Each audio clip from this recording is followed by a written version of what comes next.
This is Pranav Goa Thakurta from Edu TV.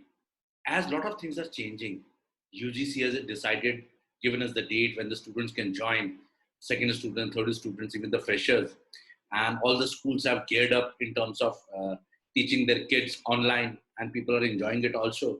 So now we have with us Ms. Rosama Francis. She has been heading IB schools as well as CBSE schools. Welcome, ma'am.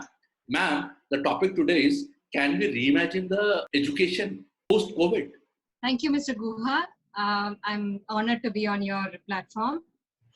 Let me tell you that my understanding about education and what my experience as an educationist has been when I was with schools. Currently, I am training and coaching teachers and school heads. So I have moved out of actually working in the school to a space where I feel I can transform the school spaces.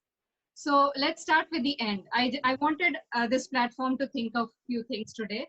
And I felt the post-COVID scenario is the right situation when we can actually think of a lot of things.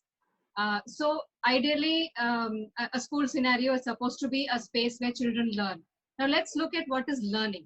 So we all know learning is what remains with the child after his education has gotten over, which means that bit of his understanding which he can use in his real life is actually education. Now we've forgotten all this. We've made education completely different. We've made it like a organization where teachers come, they teach curriculums, and children come, they do a lot of things, and in the end they get this mark sheet and they feel they have learned and understood and reached a certain stage in life. But I feel we as adults, and I'm sure my adults would have felt the same thing, we are failing our children. And increasingly, as time is passing, we are getting into this space of not facing the reality of what exactly education is supposed to be. This COVID scenario has given us a big slap on our face and told us what we are supposed to be prepared with in a scenario like this. This is going to be the new norm.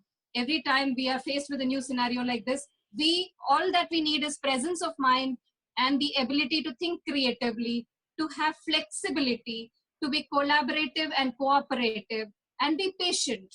And these are not qualities our education is preparing our children with. The only quality that our education is preparing children with is to be competitive. How can I get more marks from someone else? And I am told that I have come first in the class. Does that make any difference if a child comes first in a group of 30 children? It does not make any difference at all, because he is one among these billions of people in this world. And are we preparing him to live with these billions of people in the world? Are these 30 people going to be in his life forever? So these are the things I feel post-COVID we have to think. Now, I understand we have come to this situation of schooling because majorly we have failed our children in many ways. And it is very, very comforting for us to make a new norm as to this is what is education supposed to be, and go with that new norm. Now what will happen post COVID is that change is a very difficult thing for all of us. So what we are most likely going to do is shift from a face-to-face classroom to an online classroom, but pretty much do the same things. And unless and until we think of what is the outcome we are expecting post all this work, our way of delivering is not going to change. So we have constraints. I understand children are at different levels in our country.